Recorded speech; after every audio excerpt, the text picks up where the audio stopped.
You're listening to Life Check Yourself with life coach, transformational leader, and dating and relationship badass, Marni Battista. Every week, you'll get the raw truth from top experts and real people on the important life and love issues you want to know about. So if you're ready to life check yourself in your relationships, your career, and the areas of your life that matter most to you, and you're not afraid to be called out on your stuff, then you're ready for what's next.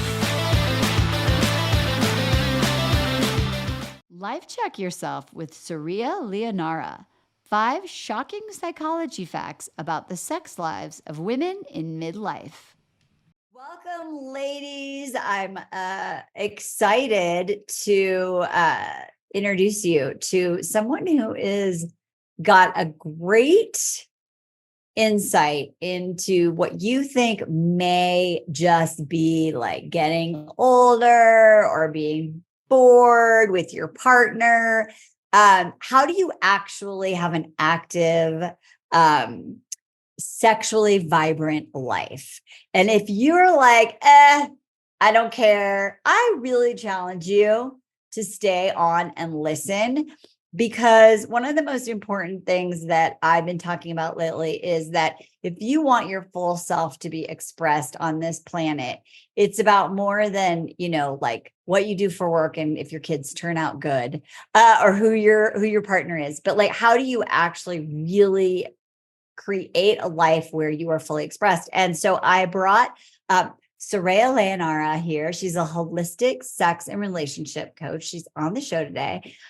She's a writer, and she's on a mission to change the world through healing and liberating sexuality in a way that permeates every area of our life. And I think that's what I want to hit on today, is that this just isn't about the bedroom. And I think so many of you have decided to mute this part of yourself because it's not functional or helpful. And I'm here to tell you, I think you are not living a full life. So she has a gift for simultaneously holding empathy and safety while pushing people's edges, challenging your limitation, and cracking them open to new possibilities and perspectives. So I'm super excited that you're here. I'm so excited to be here. Thank you for having me, Marni. So let's just talk about this, because I think that so many people just put that part of their life in a box. Yep. They get to a certain age, or they they're too busy, or they're doing everything for everyone, and they just don't have time. They're too tired. They don't care, and they think that it doesn't matter. So can you help us, first of all, just speak to those people that are like, I don't have time for that? Absolutely. This is such an important question because our sexual energy, it's our life force. It's our creative life force. It's our vitality. It's the energy that we were made out of. It's how we got here in these bodies. And it's so much bigger than what we think of as just the explicit act of sex. It is that vitality that permeates everything we do. It's our aliveness. It's our sensual experience of this life. And it gives us a clarity, a vitality, a zest for life that we are missing if we're disconnected from it. And it's not just something that's for young people, and once you get old, you tuck it away. The tantrics and the Taoists, they were developing these practices in large part to increase longevity and health well into older age. They see sexual health as a very important piece of overall health. And people that work with these practices, they're having incredible sex all the way into their 80s and beyond. And of course, it shifts through the chapters of life, but it's always available to us. Sometimes we have to learn how to go through different doorways rather than just waiting for our hormones to strike and tell us to do it. But it's the glue that holds together, the difference between being roommates with our spouse and actually still lovers, still having that romantic connection that makes us feel bonded and alive on a deeper level than just, okay, we're family now. Oh my God, I love this so much. It's really interesting because I think that everyone cares. It's funny. I was back in LA a couple of weeks ago, and I was walking down one of the streets, and pretty much every store on this one in this one neighborhood was something about looking younger, right? It was or being more vital. It was Stretch Lab, like eyelash extensions, brighter teeth, like IV infusions, literally every other store, right? And I was thinking how there's this external focus on like your vitality comes from sort of like correcting or fixing this external piece around like, then you're going to like feel better, look younger, be younger, have more vitality. And what I hear you saying is that if we approach this through like, let me laser off, let me shed like the old skin, we're missing out on actually the true source of our vitality. So what is the other sort of way to activate this that is not just like, my husband's like, hey, are you horny tonight? Can we have sex? Like what are some other ways that we can start to access our vitality and start looking at it as a source of that? Right. I think what you spoke to is this kind of backwards way that we kind of try to approach it from the outside in. It is very backwards. Vitality is about how we feel. I mean, I have clients in their 70s who have the youngest, most radiant spirit. And it shines through. You feel it instantly. They don't feel old. And it's because of the way they work with this energy and that they cultivate it from within. And a lot of that comes from curiosity. If we stop being curious, because curiosity is really a precursor to desire. If we stop being curious, we don't have desire. We don't want to dig deeper. When we first meet our partner, we're so curious who they are. We don't know anything about them. We want to know everything about them. There's so much to explore. And as we journey deeper with them, we can start to get complacent. We can start to think we've got them all figured out, and we stop getting curious. And a lot of times accessing the doorway of sexuality when we've been in a long-term relationship, or let's say, we've got kids in the mix, or we're going through menopause or whatever it is, it's a different doorway that has to be accessed where we are intentionally knocking on that door and stirring that energy awake rather than just waiting for it to come to us. And this can look a lot of different ways. It can look like, I'd say like anytime we have an issue that's happening in the bedroom, it's always happening somewhere else as well. So what I like to look at is, first of all, what's in the way of this energy, because we are swimming in eros at all times. We're made of it. There are things that shut us down to it. So like you said, oh, I'm too busy. It's too much to do. I'm taking care of everybody else. This is a really common list of excuses. And I think this is one of the most important ones to touch on, is that so many women are in overdrive. Yeah. They're over functioning. They are way too in their yang or masculine doing energy. And female sexual energy, according to the Taoist perspective, is the element of water. And so if we are in the fire element of yang all the time, and we're just burning the candle at both ends, and we are depleting that well within us, of course we don't want to have sex. It's like we've run that well dry. We're exhausted.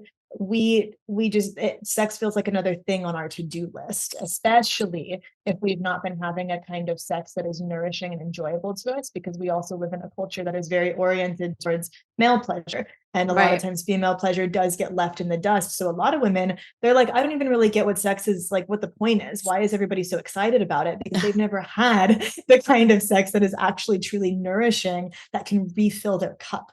So first, we have to look at what's in the way of this energy and clean that up, and recognize that as women, our sexual turn on is very contextual. So if like the house is a mess, if we feel disgusting in our body for whatever reason, if we have like a huge to-do list, we're probably not going to be in the mood. It doesn't feel like priority. So there are all kinds of things we need to reel in and create more of an environment to where that energy can flow, and then go knocking on the door, like something like even just creating your bedroom to be a very like sensual sanctuary type of vibe that feels sexy. We've got candles, we've got incense, there's massage tools and things nearby, things that feel good, things that invite a space of connection and no screens. That can be a beautiful doorway of what happens when we drop into this really luscious environment together without any distractions. And what happens when we lean in and we say, maybe I'm not really in the mood, but maybe we could cuddle, maybe we could kiss, maybe we could share what's on our hearts, or share massages or whatever, and see where that takes us. But it's a choosing to lean in. Mm-hmm. I think that's so huge, because it's funny. So I was on a vacation with my husband, but we were with his in-laws, and my adult kids were there, and the walls were paper thin. And my husband's basically like, hey, And I'm like, no. And he's like, what? And I'm like, he's like, are you not having fun? I'm like, no, I'm totally having fun. I'm feeling connected. I'm relaxed, but there's all these other things that are going on, right? Mhm. That make me go like, no way. So what I find really helpful, what you said is to then like speak to your partner about like, okay, I just am going to say, let's start with this and let's see how it goes, rather than the like strict, like shutdown.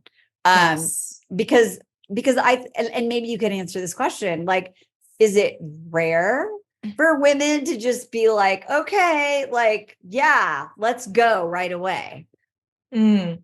Yeah. So another really helpful perspective from the Taoists is that female sexual energy is like water and male sexual energy is like fire. So fire is quick to ignite. It's also quick to extinguish. They can get hard very easily. They can get turned on, but then, they ejaculate and they need some time. They're kind Right. of checked out They're afterwards. done. Yeah. Yes. And then for us, like we need time. The water takes a long time to boil, but once it's boiling, it stays hot for a long time. And so this is where men and women miss each other a lot. Men have that ignition of fire and they're ready to go. And we're like, well, hold on a minute. Like I need time to get this boil rolling.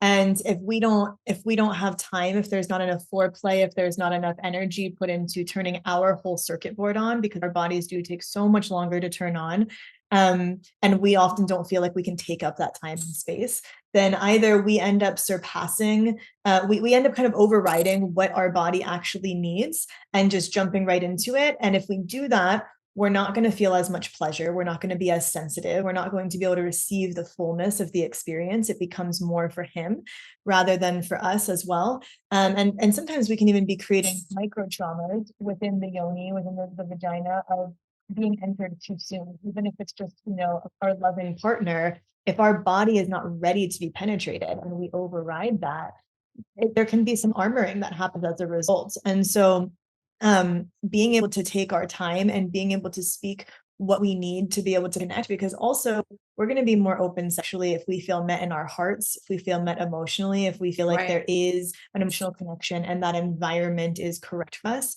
It's going to be easier for us to lean into. But no, we don't want to just like jump right into it unless that's how we genuinely feel. Like sometimes that happens for sure. But in general, women need a lot more pieces to be in place to play into that. And I think what you spoke to of, like, let's lean into this piece and see what happens. I think it's really helpful if we don't have to look at it as such an all or nothing thing. Like maybe we don't feel like fully having sex in the moment, but we are down to play and share energy a little bit, and letting that gray area exist can be so helpful so that we're not just always shutting it down if we're not in the mood, and maybe leaning to that little edge and starting to build that energy. Maybe it does take us to the place where we want to go all the way, and maybe it doesn't, and all of that can be okay. Yeah. I mean, like 99.9% of the time, like if I'm like, oh, I'm not in the mood, then we get in the mood. I'm like, why am I not doing this every night? That's so fun.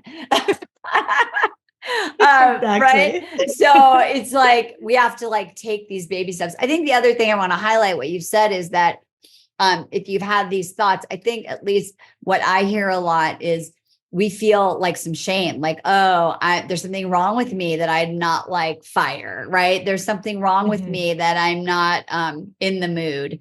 And that what happens frequently is that we take these experiences and then we take on the identity and then we make up a story about it. So if women have this challenge around, their identity is like, I'm not sexy, or I'm always too tired, or I never make him happy, or, I have to perform this. Like, how do you start to shift that? Yeah, definitely. I think it's really important to recognize that this is a team effort and that both people have their role to play. So like men need to learn what they can do to help, give space for our water to boil, to help create an environment that does feel supportive to our arousal. And we need to tend to keeping our water warm. If we come to the bedroom with cold water every time, it's a lot of work to get to a place of connection. Right. And so ways that we can keep our water warm is like, how do we tend to ourselves through self-care? through our sensual experience of life. Like, are we really drinking in our moment to moment experiences fully through the senses, or are we on autopilot? We're multitasking, we're not enjoying the moment. That's going to make it a lot harder to drop into luscious experience of sexual intimacy. And so there are so many ways that we can be giving to ourselves. Breast massage is a really lovely practice that I love, to just like very beautiful way to nurture ourselves and to connect with our own energy, to keep lymph flowing. Like, it's just a beautiful self-care practice. Having some sort of like sensual movement that we do, just having our feminine self-care rituals, so that we're not in this place of like, oh, I'm running around in overdrive in this really yang energy all the time. And then when it comes to have sex with my partner, I'm suddenly trying to make this really abrupt shift into yin feminine energy. It's just going to feel really clunky. And so whatever we can do to keep that water warm and flowing and feel connected to it ourselves, that's a big piece of like what we have to bring to make the experience flow better. I always say the slower you go, the faster you're going to get there. Right. And so Yes. I think it's about slowing, creating that time to slow yourself down, whether it's your evening ritual. I love that you said like, no screens, create lighting some candles, taking some time. I think when we're just like, because I know for me, sometimes I'm like an hour of sleep counter, I'm like, we need to do this. We want to watch a show, but then we have to go to bed because I want to like get this many hours. And that's like approaching even like my sleep routine or that part of myself from that like masculine energy. So this stuff really leaks into all parts of our lives. Very much so. So let's talk about this. I know that for a lot of women, they're having pain, or they're perimenopausal, or they're just feeling, they don't feel their vitality or their sexual energy. And one thing that I know that you talk about is that we want to pay attention to that, and what our body is trying to tell us if we're having some of these issues. So I thought maybe you could talk about what are some of the symptoms, so to speak. What are some of the things that people are having those experiences, and why should we pay attention to them, and what can we do about it? Absolutely. This is one of the most misunderstood topics, and it's a huge reason of how I actually got into this work, because I lost my own libido and was experiencing pain during sex while navigating a mess of chronic illness in my early 20s.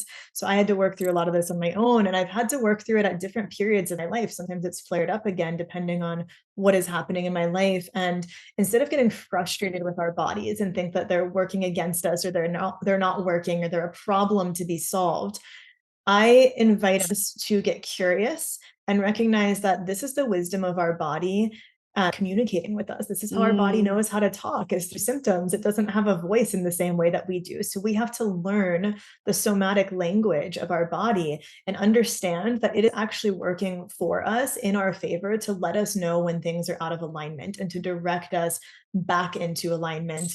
And the body will speak in whispers before it feels like it needs to get really loud. And so if we get good at listening to it and honoring it, and the body can trust that we are in allyship with it and that we are working with it, it doesn't have to get so loud. So things like low libido, I mean, that can definitely be, again, being in overdrive, the wisdom of the body being like, hey, we're not in a place to reproduce right now. Like, we are so spread thin.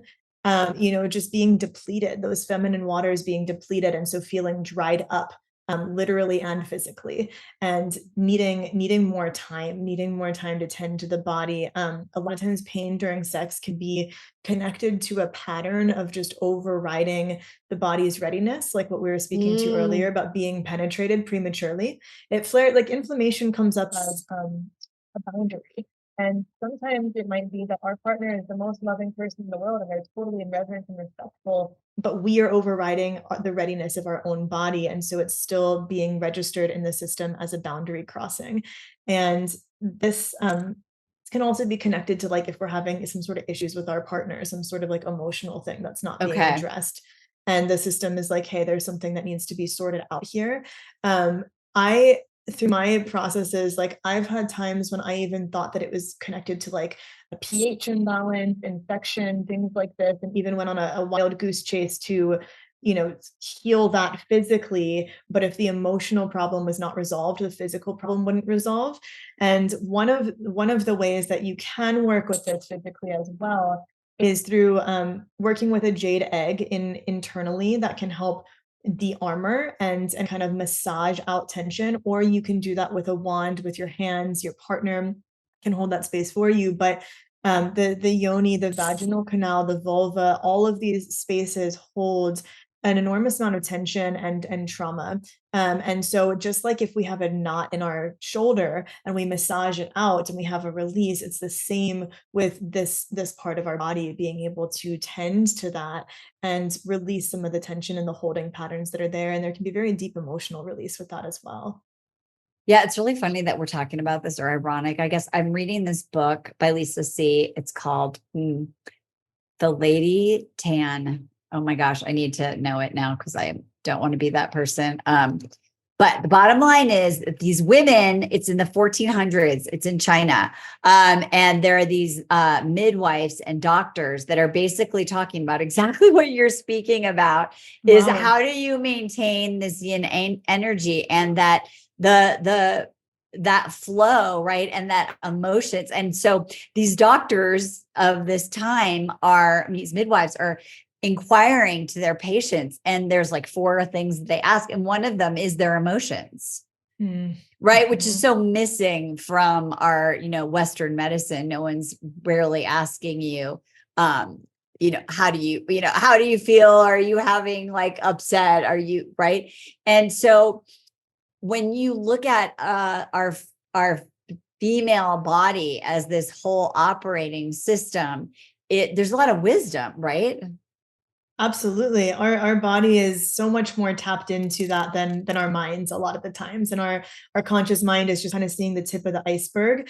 And the body is letting us know everything that's here in the subconscious that we can't always access or see. It shows us our blind spots. It shows us where energy is stuck. And for a lot of women, if they don't feel met in all of their upper chakras, and especially in their heart, they can have a really hard time accessing their sexual energy. We can just be totally shut down in that space because our yoni, our sex center, is our yin pole, and our heart is our yang pole. And energy has to flow from yang to yin, from positive to negative. So we need to feel activated and connected in the heart to really fully access our full sexual potential.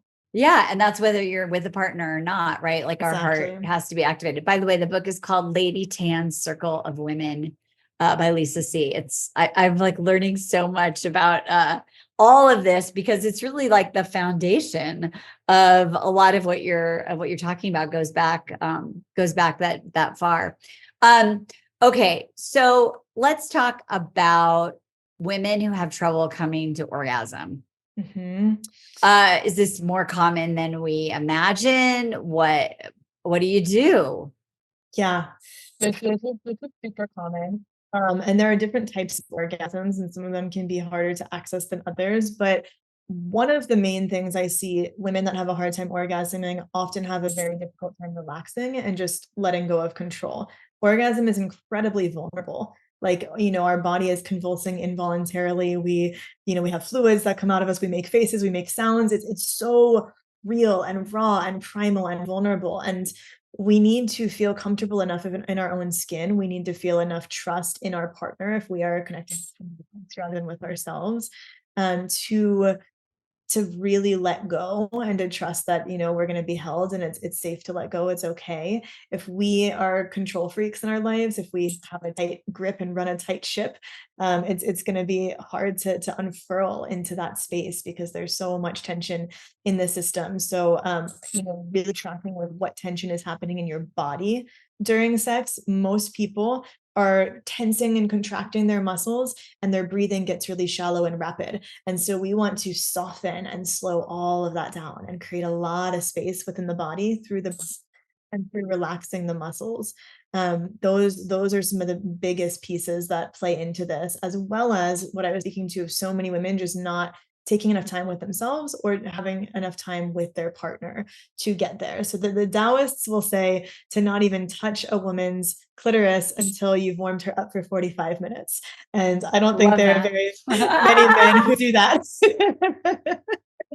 Yeah. So, recognizing like our circuit board, it does take a long time to fully come on board. And like, we're not really taught that we can take up that kind of time and space. A lot of women feel like guilty. They think they're taking too long and they have to hurry up. And also, if we treat orgasm like a goal, we can chase it away. I often liken the energy of orgasm to cats. It's like if you chase a cat, it's going to run away. They don't like being pinned down like that. Dogs, it's fine, but cats, no, they have to come to you. They need to Right. be coaxed and courted and allured.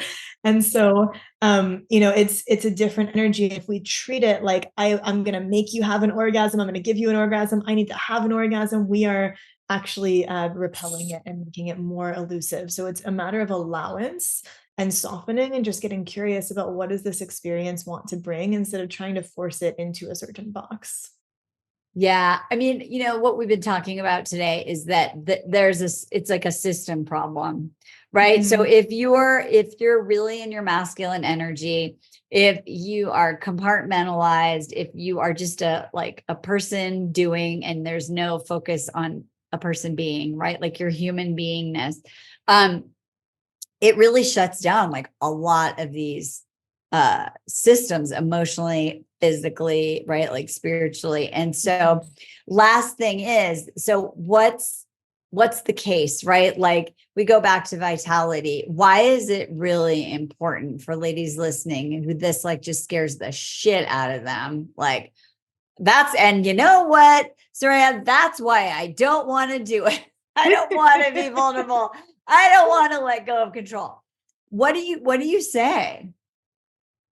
I mean, it depends. It depends on what you want out of life, right? And like how you want Yeah. to be living your life. And it's like if you're very attached to control and that works for you, like great. But I do think that's going to cause stress in the body at some point. Our systems are not meant to be in overdrive like this. And especially this point in society that we are in, we are so overstimulated and we do so many things in a day. And our bodies did not evolve to be like this. This is all in our very recent history. So we see a lot of feminine reproductive disorders and illnesses and things like this. And I really think that that's a matter of the body just trying to speak out of, hey, this is not sustainable. This isn't working. I've heard it said that autoimmune disease happens when the spirit gets ahead of the body and kind of leaves the body back in the dust. And for me personally, this has been the root of so many of my health issues. Like my body really holds me accountable to living a more balanced life and to tending to the body and being more in my feminine and honoring those cycles of nature. So I think that when we are obsessed with control and progress and being in overdrive, we are trying to override the laws of nature. We were not able to operate like this before light and heat and technology, like all the things that we have to just make us be in this eternal summer, essentially. And the body doesn't get that time to replenish. So our sexual vitality, it's so important for um our health, our liveliness, our feeling alive, and like we can really sink our teeth into life. It's deeply connected to our creativity, our inspiration. For me, it's where I feel like I touch the divine. I have such powerful downloads come through in that space. Super incredible way to just sink into sacred union with our partner and have that deeper connection. And I think it's just a really gorgeous access point to more spiritual dimensions through the body. It's like that merging of body and spirit, sex and soul. And I think there's so much richness there that so many people don't get to touch, but it does require being courageous and vulnerable. And by venturing into that territory, we discover a lot of really incredible gems. It's a very worthwhile discovery process. And yes, it can be Yeah. kind of messy and awkward and uncomfortable, but it's worth it. Yeah, it's really interesting. I was talking to a couple of people, and I'm just going to give my opinion, but I am not an expert, about a lot of people that I have been talking to, like couples, experimenting with some microdosing, doing a lot of these things. They're trying to create connection with their partner. I'm not here to judge any of those things. But one thing that I was talking about in that conversation is what we're talking about, right? Is that sometimes these things are just I need this, let me do that, right? Let me try, and instead of changing the whole system, let me go do this so that my brain does all of those things that we're kind of talking about. And then in that little instance, I could be this and have that connection and feel X, Y, and Z, with the illusion that then you're going to stay connected. But the thing is, if you don't do this work you're talking about, you're just going to go back. And then that becomes how you are experiencing that, rather than accessing the freaking gem that you are, and like all these gifts, and like living from that place, right? And making that be how you do it. So I really just want women to understand what you're saying, that this is, that if you're having these challenges, like start looking at where are the breakdowns in other parts of your life. You're so right, Marni. Yeah. Otherwise it's just a Band-Aid and it doesn't get integrated. And so, yeah, it's the way that we do one thing is the way we do everything. And the issues in the bedroom are always happening in other rooms of the house as well, too. So that's what's really cool about it, though, is I think, it goes both ways. So if you heal a piece of your sexuality, it's also going to ripple into other areas of your life. You're going to feel more confident. You're going to feel more embodied. You're going to feel more connected to your intuition. There's so many other gifts that come with it that ripple out far beyond the bedroom. And I think that's really important to understand. Yeah, I had a client, I was just talking to her today. We've been working together for a little while, and she was overweight. She's on a health journey. But in that process, she realized that because she was so disgusted with her physical self, that she was like not connected to her body at all, right? Like not talking to it, not listening to it, just mad at it, pretending like I'll cover it up with clothes. She's even said to me, because we were talking about some things, and she was like, I realized I didn't even have a full length mirror anywhere in my house, because I just didn't want to see my physical self. Right. Wow. So I bring that up because I really want everyone to hear, like, your shutting down, right, is pretty ingrained in how you do things. And so you can't, and for those people like, I want to have love, I want to have a better relationship, like, you can't just do it without really being who you really are. And so I love your approach. I think the work you're doing is so freaking amazing. So tell everyone, I know that you have a gift that's called Making Love with Life, and it's a practice. What is that? Why do we want that? How do we get started with this process? It's a really beautiful practice for connecting with that Eros energy that we are swimming in at all times that we spoke to earlier. So it's an opening to what's already here, through breath, through movement. It's like a guided meditation breath work practice. And it helps us to recognize that we can be stirring that water and keeping it warm, no matter what it is that we're doing. You don't just need to wait till the bedroom. And so it's important that we are nurturing this energy on a day-to-day, moment-to-moment basis, and letting it infuse us in every area of our lives. So that's my free practice. And you can get it through the link that will be connected to this podcast episode. It'll take you to my email list. And yeah, I've got all kinds of online courses. I work with people one-on-one or one-on-two, do workshops and retreats. And I have an Instagram as well as my own podcast, which is on hiatus right now, but starting up again soon, called Nectar, Sex and Soul. And it's all a very holistic approach to sex, relationship, spirituality, and life.